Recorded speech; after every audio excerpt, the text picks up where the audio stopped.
What's this? A video about Qwilfish? It's more likely than you think, because here it is. What's this? A video about Qwilfish? It's more likely than you think, because here it is. Wait a second. Look at this. Something seems so odd about it. Is this some kind of regional variant? Oh wait, that jogged my memory. Qwilfish has been a Pokemon since Y2K. It's just that nobody talks about it. Because I mean, look at it. It's just a puffer or blowfish. What more than that is there to say? I mean, it's cute. Look at his little face. Look how it inflates. So then why does no one ever talk about this? Does it just have to do with it being a forgettable fish, like so many other forgettable fish Pokemon? Or could it be because you need a super rod only on a handful of routes, and even then it only has a 5% chance of appearing? So like, nobody had it, and then even the people who did have it didn't use it because it's not good. Like, its stats are terrible, and its move pool is... Probably both of those things. Well, Game Freak hasn't forgotten about it. Pokemon Legends Arceus has given us a regional variant, Hisuian Qwilfish, and it even evolves. It's like literally the Puffer from Super Mario. What is this Splatoon obstacle doing in my Pokemon game? Well, let's get its etymology out of the way. Qwilfish. It's a fish with quills, which are spines or spikes. And Overqwil, that's just plain overkill. It doesn't need spikes so big they don't even fit in the little Pokedex journal image thingy, but it has them anyway. It's overkill. So what's its deal? What's so special about Sinnoh in the past, so Hisui, that makes this Pokemon make sense? What historic connection is there? And why, oh why, is it poison dark type now? All these questions and more in today's fish-blowing video. Now, I'd like to take a minute to tell you all about a wonderful experience I had with today's sponsor, Sakuraco, a wholesome Japanese snack box subscription company that wants everybody to experience traditional Japanese tea time with authentic artisan sweets, snacks, and tea, whose flavors all work delightfully well with one another. And I enjoyed a Hanami picnic in my studio. Tasty little matcha cookies. Sakura manju. Oh man. Sakura blossoms, just in the jelly. I'm bad at eating. There's a little peach in it. Oh. Each box also has an informative booklet that explains each of the 19 snacks and bit of kitchenware, such as where they are from, what they are made of, and even tidbits of cultural detail. Ume Sundae from Niigata. It's so soft. Honestly, the whole experience was super pleasant, and if this interests you, I definitely recommend checking it out with the link at the top of the description, and using the coupon code Lockstin for $5 off of your first Sakuraco order. It's hot. Pun! It's like a small duck. I can explain. But first, a fun fact. This isn't even the first time Game Freak considered giving Qwilfish an evolution.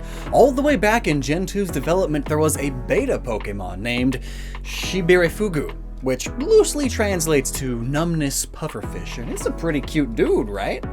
Well, for some reason they didn't stick with that design, because then later, in the 1997 demo of Gold and Silver, it looked like this, which isn't terrible by pre-release Mon standards, but it's got nothing on the previous design, in my personal opinion. Also, it looks even less like a Qwilfish, or even less like a puffed up pufferfish at all.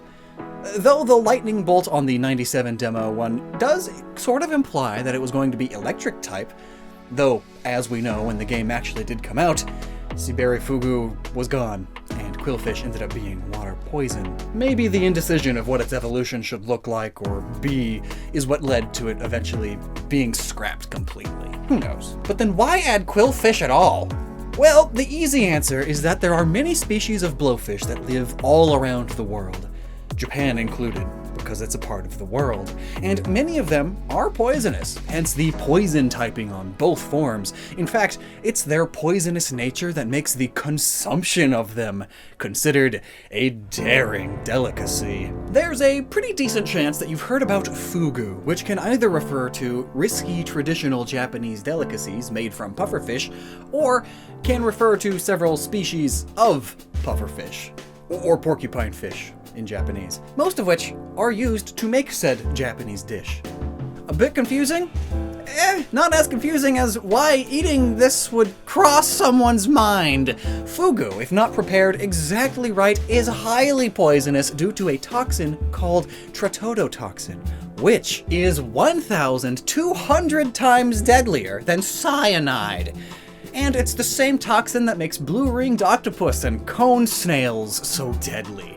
It's so deadly, in fact, that the dish called fugu is heavily regulated in Japan, and you have to train for 3 entire years to be allowed to legally prepare it because it is that deadly if gotten wrong. And only about a third of the chefs who train to do it ever actually become legally qualified. Granted, that is genuinely reassuring, given the lax standards of cooking in a lot of other parts of the world. Freaking beans on toast monsters! To make matters worse, the part of the pufferfish that used to be the most sought after was the liver, and the dish was called fugukimo. But since the liver is literally the most poisonous part of this water-for-brains fish, the Japanese government did the sensible thing and made the liver illegal to prepare in restaurants whatsoever. There were just too many deaths happening everywhere. And this law didn't happen until 1984. Yeah, they were censoring the food. Oh yeah, and another fun fact that I love is that the tetrodotoxin isn't even made by the pufferfish itself. It's created from the bacteria inside of the pufferfish that it gets from eating stuff that contains that bacteria. This last fact is probably why Overqwil's Pokédex entry says that it likes to slurp up poison to nourish itself. It eats poison, the same way pufferfish eat poisonous things that make the poison inside of it. And since the porcupine fish are sometimes used instead of pufferfish to make fugu, Hisuian Qwilfish's dex entry states that it sprays poison from its spines, getting it everywhere. And one of normal Qwilfish's Pokédex entries says that it shoots the poison from the spines on its body in all directions. That could very well be a reference to the common misconception that porcupines shoot out their quills as a self-defense mechanism. They don't. Actually, since we're talking about Pokédex entries, here's one for classic Qwilfish. When faced with a larger opponent, it swallows as much water as it can to match the opponent's size. Which, like, any opponent's size? So why is Hisuian Qwilfish dark type now? Well, it's dark type because shooting its poisonous load everywhere is gross and mean. But also, it's more interesting than that. It's also because some species of pufferfish are considered extremely aggressive as far as pet fish go, especially the red-eyed puffer. Sounds like a stoner name. But also, it's more interesting than that. And it has to do with its own history. How perfect for a historic region then, eh? Fugu, the dish, not the fish, has been around in Japan for centuries, though I'm sure the fish has too. Fugu bones have been found in several shell middens called kaizuka from the Yomon period, which dates back to more than 2,300 years ago.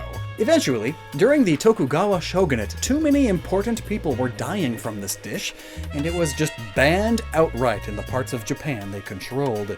But once the shogunate weakened, fish speakeasies started popping up. If you don't know, in the 1920s, the US made alcohol illegal. All this did was make the underworld richer, as secret bars known as speakeasies popped up all over the major cities, mostly controlled by the mafia.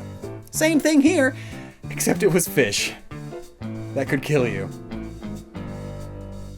How very, very Japanese. As the shogunate continued to weaken further, however, they just straight up could not enforce it. Nobody took them seriously. So it just sort of became legal again. Daredevil's gonna dare. And I'd like to congratulate Fugu on winning the war on Fugu. Though actually, I guess, either way it loses, because, like, the fish dies. But this association with the black market and crime could be exactly why it's dark type. After all, dark type is also known as the evil or mean-spirited type. And plus, just think Honchkrow. It's just straight up a mafia mob boss. This is also why dark type Pokemon are weak to fighting type, because the fighting type is also seen as the justice hero type. But it gets even better. If you remember, a while ago we did a video talking about when Legends of Arceus seems to be taking place based on the clothing, architecture, technology, politics, and more, and we more or less hit the mark. The Meiji Restoration, the period where Japan sorta forcefully modernized Hokkaido. Conveniently, it was the Meiji era that Fugu found itself banned all over again. It's illegal!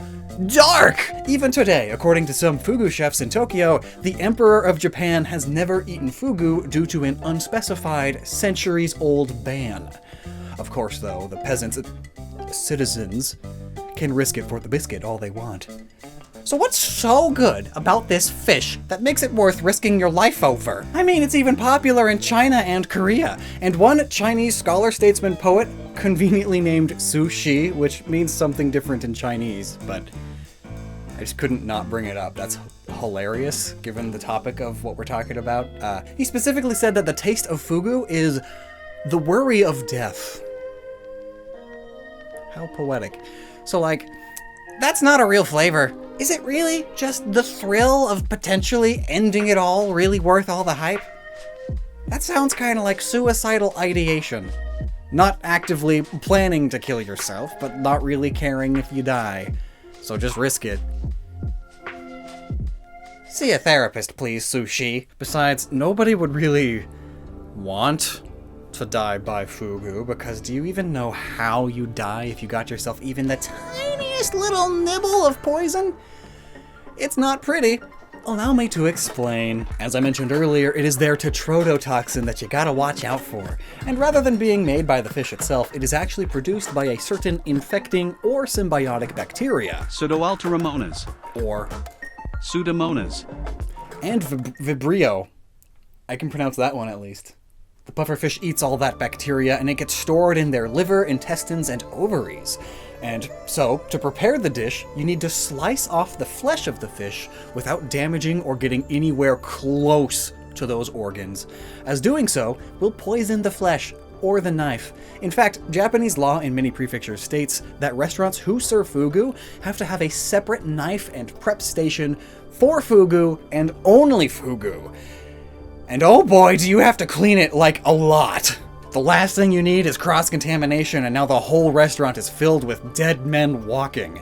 So, what does tetrodotoxin do?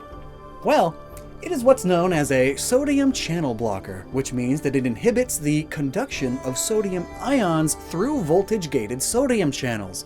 It does this by inhibiting the firing of action potentials in neurons and blocking the movement of sodium ions into the neuron. Put in a way this fish could understand, it prevents the nervous system from sending messages via bioelectricity, which means that muscles can't contract. And so, nervous stimuli happens?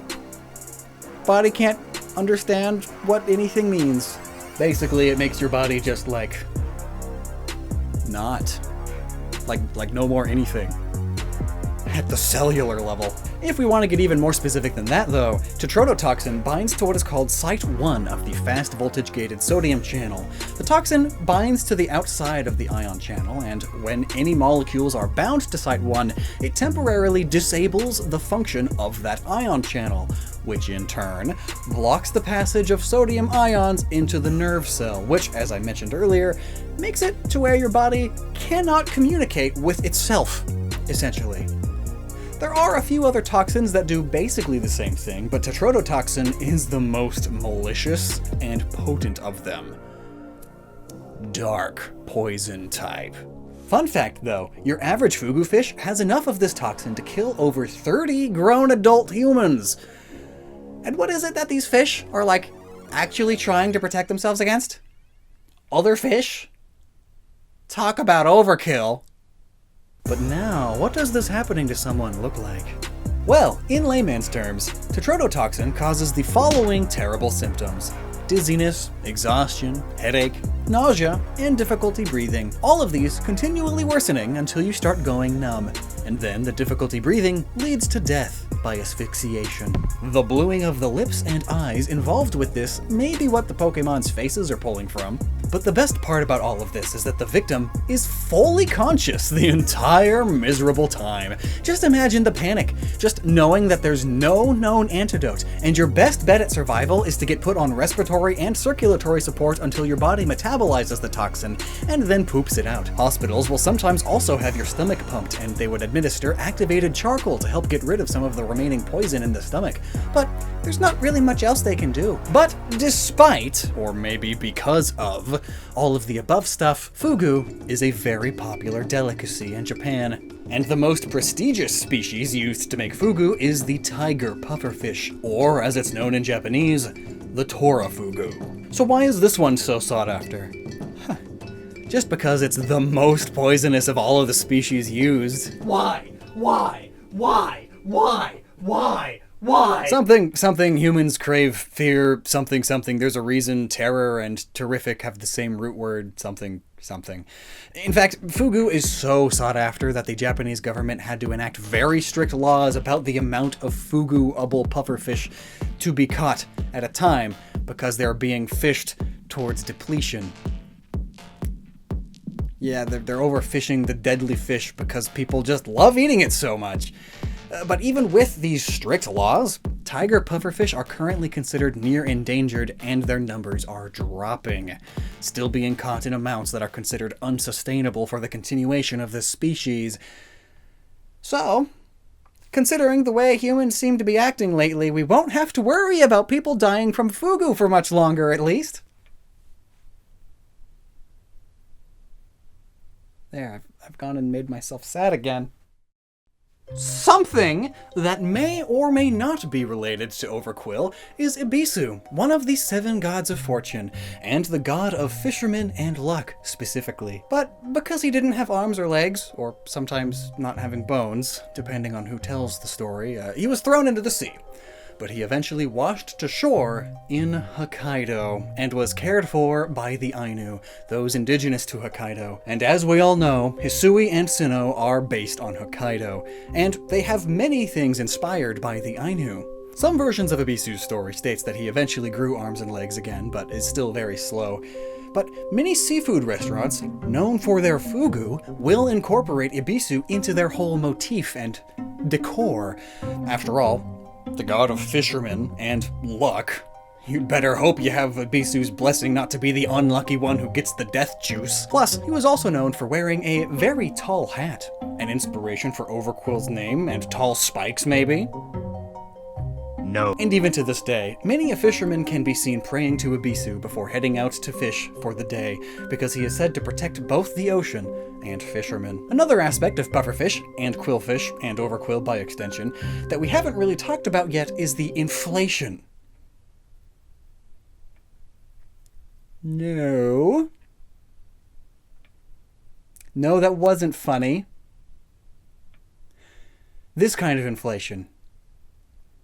How do pufferfish do that? Well, the short of it is that they inflate themselves with water as a defense mechanism from being eaten, and they do so by using specialized muscles in their throat and mouth to suck the water that's all around it into its stomach. It takes about 10 to 15 sips for them to inflate to their maximum size, though, but that tends to be about 3 times bigger than their normal size. And it's able to do this because its stomach lining has folds, similar to an accordion. So you could think of it just like an accordion, except it's a fish and it's water. Also, because of the way their spikes are built around the fishies, as they expand, those spikes, as the skin stretches, the spikes all spike out, making it even more of a pain to bite into. So most fish kind of leave them alone. Interestingly, pufferfish don't actually process food in their stomach at all. Rather, it goes into their intestines to be fully digested. That way, there's always room in its stomach for the off chance that it needs to inflate. Specialized organs are really cool, just want to say. Also, I'm glad that the Pokedex is actually reasonable with an early gen Pokemon for once. Here's another one of original Qwilfish's Pokedex entries. To fire its poison spikes, Qwilfish must inflate its body by drinking over 2.6 gallons of water at once. It's definitely a Pokemonified version of how real-world pufferfish work, but still cool. It needs to inflate to shoot out its spikes. just like how real pufferfish need to inflate to raise their spikes. And 2.6 gallons? That's very reasonable. Qwilfish is half a meter and weighs 4 kilograms, and a gallon of water weighs 3.8 kilograms. So it's swallowing 2.6 gallons of water? Yeah, that's about tripling its body size. Remember what I said earlier? It takes about 10 to 15 sips for them to inflate to their maximum size, though. But that tends to be about 3 times bigger than their normal size. Amazing. Wait, so Qwilfish is just a pufferfish then? Sure, it can shoot its spikes, but like... I guess it kinda is like a sea mine. It has like eyes on its tail, and then the new one has like a big Q and a little Q on its tail. For Qwilfish, I now understand why nobody talked about it. Well, what do you think? Does eating fugu appeal to you? What is wrong with you? Let me know down below, and until next time, never stop using your noggin. Please don't eat fugu, they're dying at an alarming rate. Just like you probably will.